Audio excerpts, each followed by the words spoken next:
uma voz um bocadinho rouca. Não faz mal. E faz alguns anos que não tenho prática. Não faz mal. Ok. Heróis do mar, nobre povo, nação valente, imortal, levantai hoje de novo o esplendor de Portugal. Entre as brumas da memória, ó pátria, sente a voz, os teus egrejos avós. Esqueci, eu cantei e agora guiar-te a vitória, as armas, sobre a terra, sobre o mar. As armas, contra os canhões, marchar. Estou desafinada. Muito obrigado. Esqueci umas palavras. Não faz mal. Porque eu estou um bocadinho zonza.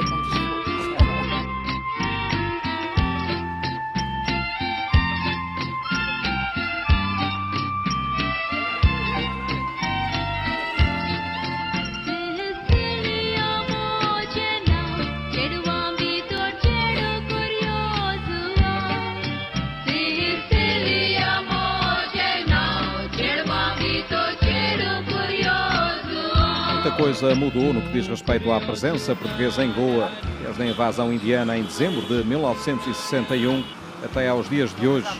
Por todo o estado goês e na própria capital, Panjim. Aconteceu assim de uma forma natural em todas as ex-colónias portuguesas, Macau incluído, notando-se com o passar dos anos o desaparecimento gradual dos vestígios lusitanos, da língua e da própria comunidade. Ainda que ultimamente, e graças a uma decisão da Comissão Eleitoral Indiana, pelo menos 6 goeses por dia, desde que nascidos até 1961, e respectivos filhos pediram nacionalidade e respectivo passaporte português, abdicando da nacionalidade indiana. Há quem, com responsabilidades oficiais, como o Consulado ou a Fundação Oriente, procure manter a ligação a Portugal e preservar a língua, mas esta só é falada principalmente por gente residente de idade mais avançada, que vai envelhecendo e morrendo. Isso é bem evidente nos obituários dos jornais diários de Goa, que a reportagem da TDM teve a oportunidade de observar durante o período de tempo de permanência naquele estado indiano, na altura em que se realizaram os Jogos da Lusofonia. A competição serviu também para que muitos descendentes de portugueses relembrassem memórias antigas e pudessem falar com gente de língua igual. O jornalista, a deslocação a Goa acabou por proporcionar algo mais do que a simples cobertura dos momentos desportivos do evento. Foi a necessidade de dizer que ali, em Goa, há ainda muito de Portugal e a necessidade de comunicar em português, de sentir à sua volta gente que se expressasse na mesma língua, que levou estes descendentes aos estádios, aos pavilhões e até aos próprios centros de imprensa, onde volta e meia os jornalistas eram surpreendidos. Gosto muito do jogo de ping-pong. Quando era garoto eu jogava muito bem, muitos com os militares portugueses, então era gajo. E gostei muito, quando os portugueses vêm, logo vêm visitar, ainda quando vêm Sagres, vou lá. O senhor está reformado, recorda o tempo da invasão? Sim, eu lembro, mas era muito antes da invasão, era garoto gaja. Estudei até segundo grau português. E depois parei. E há quase 50 anos que não falo muito. Raríssimas vezes fala. Não se fala muito português, já começa a desaparecer, não é? Sim, já está para ver, essa nova geração não fala tanto português como antes. Agora fala muitos poucos. Mas fomos também à procura de locais de encontro frequente de portugueses ou descendentes. Todos os domingos, às 10h30 da manhã, como afinal acontece em Portugal, em Macau ou noutras partes do mundo, uma missa em português, numa das mais tradicionais e bonitas igrejas de Goa, da Imaculada Conceição, construída há cerca de 500 anos. A comunidade católica, fruto da presença lusitana do passado, ainda considerável, chegou a atingir quase 60% da população, pois não será muito superior a 35, 40. O padre António Xavier, com alguma idade e sem a saúde de outros tempos, é um dos mais antigos vigários da igreja e é ele que dá a missa.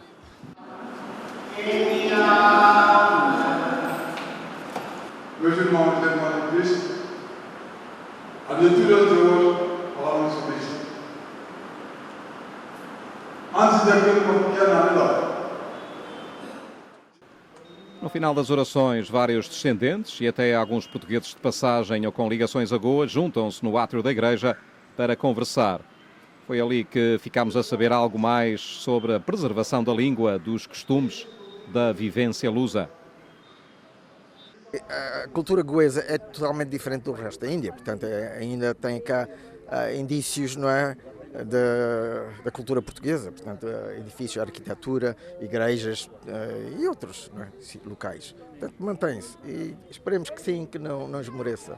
Eu não nasci em Goa, há 30 anos que venho a Goa. Da presença portuguesa, naturalmente que se vai perdendo muito da presença portuguesa.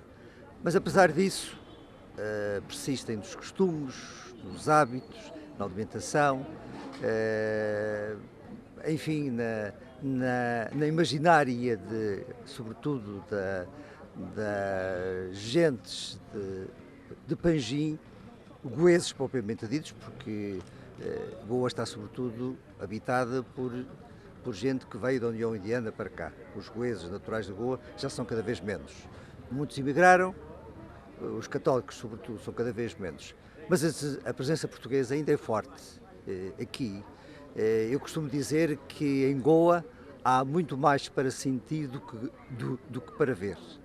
Sempre mantive ligação à terra e para a cultura portuguesa. Mas fala-se ainda bastante português? Sabe o que sucede? Eu estudei essencialmente português, clássico português, mas infelizmente tive que estar na Suíça e cultivar o alemão, de modo que a minha língua profissional tornou-se alemão. E assim estou um pouco desatualizado em português, mas fazendo um pouco de esforço e trazendo à memória o meu passado bem fundamentado na língua portuguesa, sou capaz de falar tudo. E há entidades que têm por missão prioritária a preservação e a divulgação da língua portuguesa em Goa. Uma delas, a Fundação Oriente, funciona desde abril de 1995. Eduardo Cole de Carvalho é o delegado da Fundação, depois de ter desempenhado em Tóquio funções de conselheiro da Embaixada Portuguesa e de ter sido professor de estudos estrangeiros da Universidade de Kyoto, também no Japão. Foi nesta zona pitoresca da cidade de Goa, de nome Fontainhas, que vamos encontrar a Fundação Oriente. Vamos entrar para conversar com o seu atual delegado, para sabermos pormenores da presença portuguesa, também da atividade atual da Fundação. Na entrevista que concedeu aos enviados da TDM, Cole de Carvalho começou por falar da implementação do português como língua de opção no programa escolar goês. Como é que nós apoiamos a promoção do ensino do português em Goa? Através de pegamos alguns dos professores que ensinam o português. Em 1999 nós estávamos a suportar 240 alunos, hoje estamos com 848. Tem sido uma progressão contínua e sucessiva e essa é uma área fundamental da atividade da Fundação. A língua portuguesa promovemos-la não só apenas dando o apoio aos professores de língua portuguesa, mas também em outras atividades, concedendo prémios aos melhores alunos de português. Com a chegada dos portugueses no princípio do século XVI, Goa tornou-se um território ultramarino de Portugal, estatuto esse que manteria durante cerca de 450 anos, até ser tomado militarmente pela União Indiana. Da presença portuguesa de tantos anos, ficou naturalmente um legado histórico que inclui a arquitetura religiosa reconhecida pela Unesco como Património Mundial. Um dos símbolos é, sem dúvida, a Basílica do Bom Jesus, cujo início de construção remonta a 1594 e a conclusão em 1605. Trata-se de uma basílica jesuíta e, por isso mesmo, a sua fachada é muito parecida com o ex-libris de Macau, as ruínas de São Paulo, também do tempo dos jesuítas.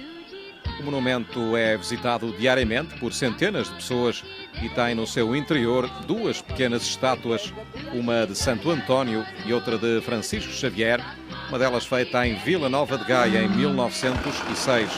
É um bom exemplo do valioso património que vai sendo preservado e acompanhado pelas instituições portuguesas. Tem havido ações de recuperação de vários monumentos, a maioria que está classificada, nomeadamente, ainda há pouco, há cerca de ano e meio, foi inaugurado o Forte dos Reis Magos, após ter sido recuperado. Foi um belo trabalho de recuperação. Também a Igreja de Santana de Talaolim, outra peça importante da arquitetura indo-portuguesa.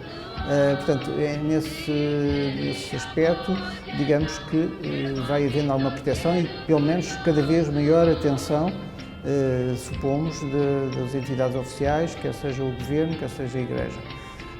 Se calhar não tanto quanto nós desejaríamos, mas se calhar é possível. E com Macau, que não está assim tão longe de Goa, que relação tem existido? Tem havido uma preocupação de estabelecer esse intercâmbio. Eu tenho uma colaboração assídua um contacto assíduo, melhor dizendo, com a minha colega da delegação da Fundação em Macau. Nomeadamente, tentámos trazer aqui um grupo de Macau da China ao nosso Festival de Música do Monte, que é uma iniciativa que se realiza anualmente na capela que nós recuperámos em 2002. A minha colega esforçou-se por trazer esse grupo ao festival, o facto é que não foi possível. Goa é um dos estados da Índia, mas considerado muito diferente dos restantes. Quase uma região especial, com um governador e um ministro-chefe, ainda que administrativamente não tenha autonomia e por isso dependa do governo central. Não há tanto desemprego como nos restantes locais da Índia, há mais limpeza nas ruas, as pessoas vivem de forma mais confortável, ou seja, não há tanta pobreza e o fosso social não é tão elevado. Panjim, a capital, concentra muitos vestígios portugueses, em especial as casas coloniais, muitas delas transformadas em edifícios de serviços do governo. Goa tem beleza natural, espaços verdes, um solo rico em minério de ferro, a grande mais-valia económica do Estado, logo seguido pelo turismo. As praias são bonitas, com um areal extenso e largo, umas mais procuradas pelo seu ambiente cosmopolita, em zonas muito movimentadas, como são os casos de Kalangut ou Palolem, no norte, outras bem mais sossegadas, longe da confusão, como acontece na Costa Sul. Because I like beaches, I like eat food, fresh. First time in Goa? Third time. Third time. Camilo Cardoso. O seu pai ou a sua mãe? Pai e mãe português. Goa was ruled by Portuguese. E o senhor? And we are right to have a Portuguese. E o senhor também tem passaporte português? Yes, Portuguese passport. Yes. Many Portuguese come here. Yes, many. From Lisbon, Algarve, yes, many people. Russos, ucranianos, finlandeses constituem o principal núcleo de turistas. Mas nos últimos anos tem havido uma maior procura das praias goesas, às quais ainda faltam estruturas de acesso, arranjo das zonas circundantes e aposta governamental na construção de bons hotéis. Isto para além das atuais dificuldades na viagem, por faltarem voos diretos, por exemplo, de Hong Kong. Pelo sol, pelos vestígios portugueses, pelo património, pela simpatia das pessoas, na sua esmagadora maioria a falar inglês, Goa vale a pena visitar, até porque também para o turista, por exemplo, de Macau, a vida é bastante barata, porque a mão de obra é também barata. Culturalmente, esta antiga colónia portuguesa tem uma série de festas, festivais, feiras, durante todo o ano. Uma das mais conhecidas é o Festival do Monte, sempre com representantes de Portugal, mas o Natal e o Carnaval são igualmente famosos pelo ambiente de espetáculo proporcionados aos residentes e visitantes. Tudo isto são reminiscências da cultura e tradições portuguesas, com o desporto a ocupar um lugar importante, concretamente o futebol, grande paixão dos goeses, bem demonstrada nos Jogos da Lusofonia, com um enorme apoio à sua seleção. E como aconteceu com os descobrimentos e o caminho marítimo para a Índia, também um português teria de ir à descoberta do futebol local. Francisco Neto é já considerado um herói em Goa. Treinou a seleção durante cerca de 4 meses e levou-a ao título na lusofonia, depois de triunfo sobre Moçambique. Há aqui muita qualidade. Eu fiquei surpreendido, vou ser sincero. Fiquei surpreendido principalmente pela facilidade com que eles aprenderam. Porque eles são uma folha em branco. Eles começam a jogar aos 14 anos, depois param aos 15 porque não há campeonato, recomeçam aos 16, param aos 17 e recomeçam aos 18. Isto é o campeonato que eles têm. Os campeonatos duram 2 meses. Ou seja, eles são uma folha em branco e, felizmente, quando são inteligentes, tudo aquilo que a gente lhes dá, eles absorvem. Foi a minha vantagem. Eles não tinham vícios e eu consegui meter aquilo, o pouco tempo que tivemos para trabalhar, eles conseguiram incrementar todo o seu futebol e as coisas correram-nos bem.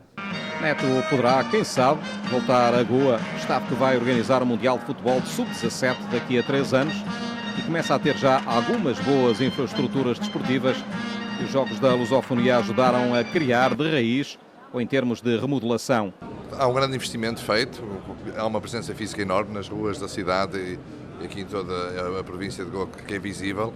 E por isso, ao contrário que aquilo que podia ter transparecido, que levou até aos problemas que existiram, que levou ao adiamento dos jogos, nota-se de facto aqui um grande compromisso do governo de Goa na realização destes jogos, o que é extremamente positivo. Há muitas infraestruturas novas, algumas ainda estão em fase de acabamento, digamos assim, mas o que se sente de facto é uma presença dos jogos na comunidade, e eu acho que isso é bastante positivo.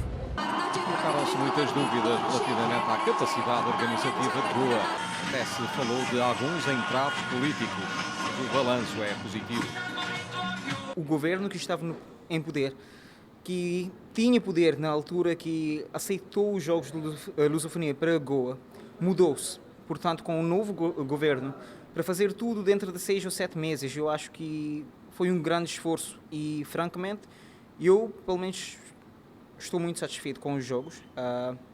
Eu acho que isso vai ajudar o futuro desportivo do Estado também. E eu acho que foi uma boa apresentação. Fernando Montes esteve na equipa organizativa como Relações Públicas. É dos poucos jovens nascidos em Goa que fala português. Felizmente, quando eu nasci, nós morávamos com os meus avós. Sempre moravam connosco. Portanto, naquela altura eles só falavam com caninha português. Portanto, foi necessário aprender a língua portuguesa, que foi uma bela coisa. E é só por causa disso. E há famílias que tinham a mesma situação, que continuaram a falar português. E as crianças que nasceram naquelas famílias, até hoje, felizmente, conseguem falar português. Continua a valer a pena viver aqui em Goa?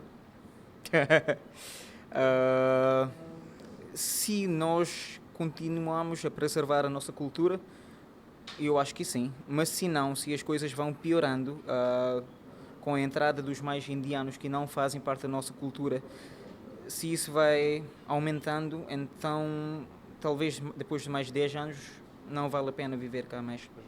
O evento veio certamente recolocar Goa no mapa e dar-lhe outra visibilidade, mesmo para além do panorama lusófono. Macau, no desporto e não só, deve aproveitar a relativa proximidade e os aspectos culturais e de passado não são assim tão diferentes, antes pelo contrário. Goa e Macau poderiam muito bem ser consideradas cidades irmãs, isto porque viemos aqui encontrar muitas semelhanças, desde as casas coloniais da antiga administração portuguesa aos nomes de cidades ou locais, Dona Paula, Miramar, Margão, Vasco da Gama, até aos nomes das pessoas, das famílias, da Costa, Barbosa, Fernandes, Pereira. Mas o mais curioso é a presença destes barcos casino. Só que a diferença aqui em Goa estão na água, em Macau, em terra.